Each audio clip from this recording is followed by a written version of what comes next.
नेपाल के दिल में एक नया लीडर सामने आया है। उसका नाम बालेन शाह है। वह कोई ट्रेडिशनल पॉलिटिशियन नहीं है। वह एक यंग आदमी है जिसके शहर के लिए बड़े बड़े सपने हैं। बालेन काठमांडू में ही पैदा हुआ और बड़ा हुआ। उसने शहर की प्रॉब्लम्स हर दिन देखी और उसने आम लोगों की स्ट्रगल्स को समझा। पॉलिटिक्स में आने से पहले वह दो चीजों के लिए जाना जाता था। वह एक टैलेंटेड स्ट्रक्चरल इंजीनियर था और वह एक फेमस रैपर भी था। उसकी इंजीनियरिंग बैकग्राउंड ने उसे चीजें बनाना सिखाया, जबकि म्यूजिक ने उसे सोसाइटी में इनजस्टिस और चेंज की नीड के बारे में बात करने के लिए एक आवाज दी। बालेन शाह का पॉलिटिक्स में जर्नी नॉर्मल तरीके से प्लान नहीं किया गया था। वह किसी पावरफुल पॉलिटिकल फैमिली से नहीं था। इसकी बजाय वह काठमांडू की गलियों और स्टेज से आया था। एक रैपर के तौर पर उसके गाने सिर्फ म्यूजिक से कहीं ज्यादा थे। वे पावरफुल मैसेजेस थे। उसने गरीबी के बारे में रैप किया। उसने करप्शन के खिलाफ बात की। उसने उन लीडर्स पर सवाल उठाए जो अपने लोगों को फेल कर गए। इस वजह से वह बहुत पॉपुलर हो गया, खासकर यूथ के बीच। उन्होंने उसे ऐसे इंसान के तौर पर देखा जो उनकी फ्रस्ट्रेशन को समझता था। उन्हें लगा कि वह उनमें से एक है जो देश में सभी के लिए एक बेटर फ्यूचर के लिए लड़ रहा है। एक स्ट्रक्चरल इंजीनियर के तौर पर उसकी एजुकेशन ने उसे एक यूनिक पर्सपेक्टिव दिया। वह जानता था कि एक बेटर सिटी बनाने के लिए सिर्फ वादों से ज्यादा की जरूरत थी। इसके लिए एक सॉलिड प्लान और टेक्निकल नॉलेज की जरूरत थी। उसने खराब इंफ्रास्ट्रक्चर, क्लॉग्ड ट्रेन्स और क्योटिक ट्रैफिक देखा। उसे विश्वास था कि उसके पास इन डीप रूटेड प्रॉब्लम्स को ठीक करने की स्किल्स हैं। एक क्रिएटिव आर्टिस्ट के दिल और एक प्रैक्टिकल इंजीनियर के दिमाग का यह कॉम्बिनेशन उसे एक बहुत ही कंपेलिंग कैंडिडेट बनाता था। लोग पॉलिटिक्स के पुराने तरीकों से थक चुके थे। वे किसी ऐसे इंसान की तलाश में थे जिसके पास फ्रेश आइडियाज और उन पर एक्ट करने का करेज हो। जब उसने काठमांडू का मेयर बनने के लिए दौड़ने का फैसला किया तो कई लोग हैरान हुए। वह एक इंडिपेंडेंट कैंडिडेट के तौर पर दौड़ा। उसे किसी भी मेजर पॉलिटिकल पार्टी का सपोर्ट नहीं था। उसकी कैंपेन वॉलंटियर्स और आम नागरिकों के सपोर्ट से चलती थी। उन्हें एक क्लीनर, ज्यादा अनऑर्गेनाइज्ड और मॉडर्न काठमांडू के लिए उसकी विजन में विश्वास था। उसकी कहानी एक पावरफुल रिमाइंडर है कि लीडरशिप कहीं से भी आ सकती है।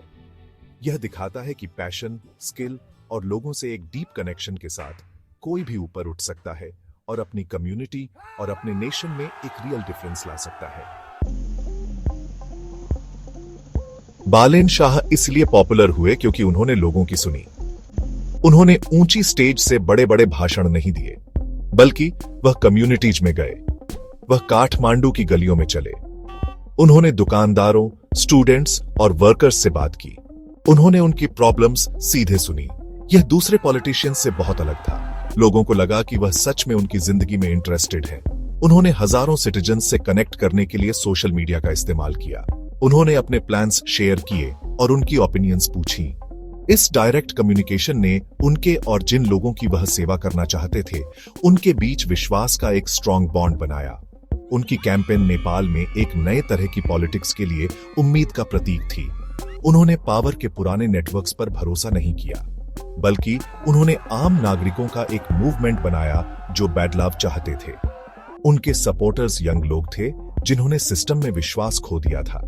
वे परिवार थे जो शहर के डिके से थक चुके थे।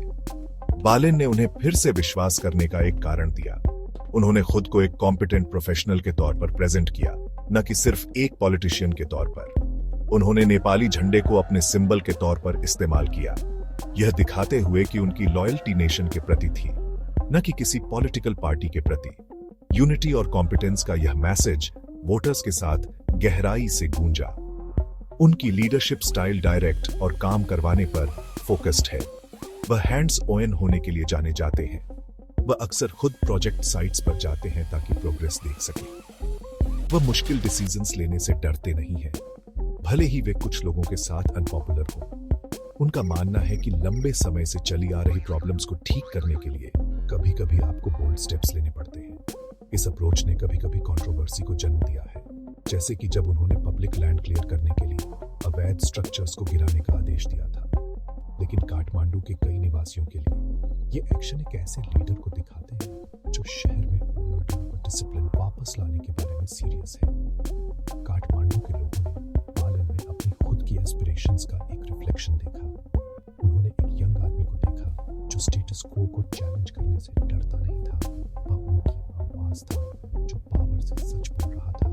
उन्होंने अतीत से ब्रेक और एक ज्यादा ट्रांसपेरेंट और अकाउंटेबल गवर्नमेंट की ओर एक कदम का प्रतिनिधित्व किया। उनकी पॉपुलैरिटी इस ऑथेंटिसिटी से आती है। वह सिर्फ वह लोगों की उस गवर्नमेंट की इच्छा का प्रतीक है जो उनके लिए काम करती है, उनकी सुनती है और अपने शहर में बेहतर जिंदगी के उनके अधिकार के लिए लड़ती है। मेयर बनने के बाद बालेन शाह ने तुरंत अपने वादों पर काम करना शुरू कर दिया। उनकी पहली प्रायोरिटी उन विजिबल प्रॉब्लम्स से निपटना था जो काठमांडू को हर दिन परेशान करती थी। उन्होंने शहर को साफ करने के लिए एक बड़ा कैंपेन लॉन्च किया। सालों से जमा कचरा सड़कों से गायब होने लगा। उन्होंने शहर के वेस्ट मैनेजमेंट सिस्टम को बेहतर बनाने पर ध्यान केंद्रित किया, एक ऐसी प्रॉब्लम जिसे पिछले लीडर्स ने बहुत लंबे समय तक इग्नोर किया था।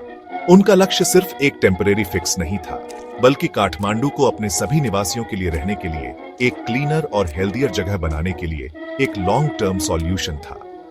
एक और मेजर चैलेंज जो उन्होंने उठाया वह शहर का कैओटिक ट्रैफिक और खराब इंफ्रास्ट्रक्चर था।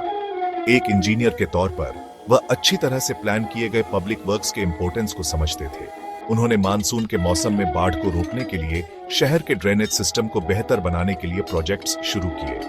उन्होंने ट्रैफिक को ज्यादा इफेक्टिवली मैनेज करने की योजना पर भी काम करना शुरू कर दिया, जिससे सभी के लिए डेली कम्यूट्स आसान और सेफ हो गए। उन्होंने कॉम्प्लेक्स अर्बन प्रॉब्लम्स के प्रैक्टिकल सॉल्यूशंस खोजने के लिए अपने टेक्निकल नॉलेज का इस्तेमाल करने की इच्छा दिखाई है, जिसकी शहर को बहुत जरूरत थी। उनका मानना है कि एक फंक्शनल सिटी एक प्रॉस्परस कम्युनिटी की नींव है। बालेन शाह एनवायरनमेंट की रक्षा पर भी जोर देते हैं। वह जानते हैं कि एक मॉडर्न सिटी को ग्रीन सिटी भी होना चाहिए।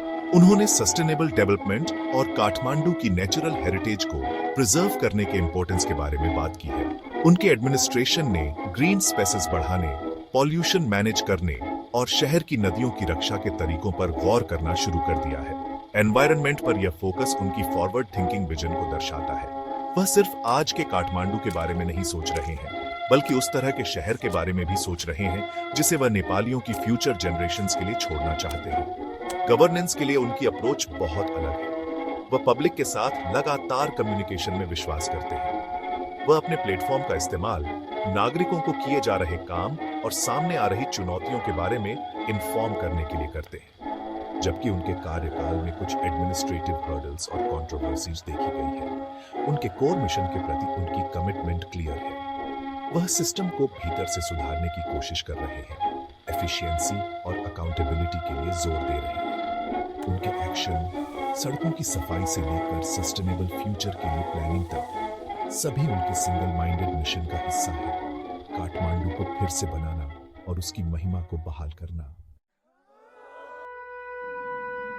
बालेन शाह सिर्फ एक मेयर से ज्यादा है। वह नेपाल के यूथ के लिए एक इंस्पिरेशन है। उनकी कहानी दिखाती है कि उम्र लीडरशिप के लिए कोई बाधा नहीं है। यह साबित करता है कि सार्थक बदलाव लाने के लिए आपको एक करियर पॉलिटिशियन होने की जरूरत नहीं है।